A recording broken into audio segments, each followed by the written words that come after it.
दुर्गा सप्तशती 13वां अध्याय। ऋषि कहते हैं, राजन, इस प्रकार मैंने तुमसे देवी के उत्तम महात्म्य का वर्णन किया है जो इस जगत को धारण करती है। उन देवी का ऐसा ही प्रभाव है, वे ही विद्या उत्पन्न करती हैं, भगवान विष्णु की माया स्वरूपा। उन भगवती के द्वारा ही तुम ये वैश्य तथा अन्य विवेकी जन मोहित होते हैं, मोहित हुए हैं तथा आगे भी मोहित होंगे। महाराज, तुम उन्हीं परमेश्वरी की शरण में जाओ। आराधना करने पर वे ही मनुष्यों को भोग, स्वर्ग तथा मोक्ष प्रदान करती हैं। मार्कंडेय जी कहते हैं, कौशिक जी, मेधा मुनि के ये वचन सुनकर राजा सूरत ने उत्तम व्रत का पालन करने वाले उन महाभाग महर्षि को प्रणाम किया। वे अत्यंत ममता और राज्य अपहरण से बहुत खिन्न हो चुके थे। महामुने, इसलिए विरक्त होकर वे राजा तथा वैश्य तत्काल तपस्या को चले गए और वे जगदम्बा के दर्शन के लिए नदी के तट पर रहकर तपस्या करने लगे। वे वैश्य उत्तम देवी सूक्त का जप करते हुए तपस्या में प्रवृत्त हुए। वे दोनों नदी के तट पर देवी की मिट्टी की मूर्ति बनाकर पुष्प, धूप और हवन आदि के द्वारा उनकी आराधना करने लगे। उन्होंने पहले तो आहार को धीरे धीरे कम किया, फिर बिल्कुल निराहार रहकर देवी में ही मन लगाए एकाग्रता पूर्वक उनका चिंतन आरंभ किया। वे दोनों अपने शरीर के रक्त से प्रोक्षित बलि देते हुए लगातार 3 वर्ष तक संयम पूर्वक आराधना करते रहे। इस पर प्रसन्न होकर जगत को धारण करने वाली चंडिका देवी ने प्रत्यक्ष दर्शन देकर कहा। देवी बोली, राजन तथा अपने कुल को आनंद करने वाले वैश्य, तुम लोग जिस वस्तु की अभिलाषा रखते हो वह मुझसे मांगो, मैं संतुष्ट हूँ, अतः तुम्हें मैं सब कुछ दूंगी। मार्कंडेय जी कहते हैं, तब राजा ने दूसरे जन्म में नष्ट न होने वाला राज्य मांगा तथा इस जन्म में भी शत्रुओं की सेना को बलपूर्वक नष्ट करके पुनः अपना राज्य प्राप्त कर लेने का वरदान मांगा। वैश्य का चित्त संसार की ओर से खिन्न एवं विरक्त हो चुका था और वे बड़े बुद्धिमान थे, अतः उस समय उन्होंने तो ममता और अहमता रूप आसक्ति का नाश करने वाला ज्ञान मांगा।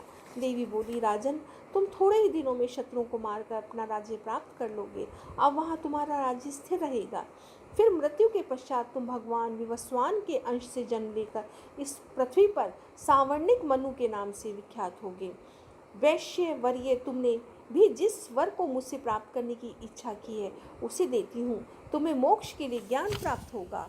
मार्कंडेय जी कहते हैं, इस प्रकार उन दोनों को मनोवांछित वरदान देकर तथा उनके द्वारा भक्ति पूर्वक अपनी स्तुति सुनकर देवी अंबिका तत्काल अंतर ध्यान हो गई। इस तरह देवी से वरदान पाकर क्षत्रियों में श्रेष्ठ सूर्य से जन्म ले सावर्णी नामक मनु होंगे। इस प्रकार श्री मार्कंडेय पुराण में सावर्णिक मनवंतर की कथा के अंतर्गत देवी महात्म्य में सूरत और वैश्य को वरदान नामक 13वां अध्याय पूरा हुआ। जय माता दी, जय माता दी, जय माता दी, जय माता दी।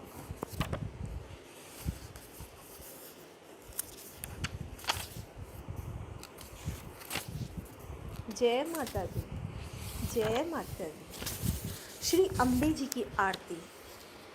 जय अम्बे गौरी मैया, जय श्यामा गौरी, तुमको निश दिन ध्यावत हरि ब्रह्मा शिवरी। मांग सिंदूर विराजत टीको, मृग मद को उज्ज्वल से दो नैना चंद्र बदननी को। कनक समान कलेवर रक्तांबर राजे, रक्त पुष्प गलमाला कंठन पर साजे। केहरी वाहन राजत खड़ग खप्पर धारी, सुर नर मुनि जन सेवत तिनके दुख हारी।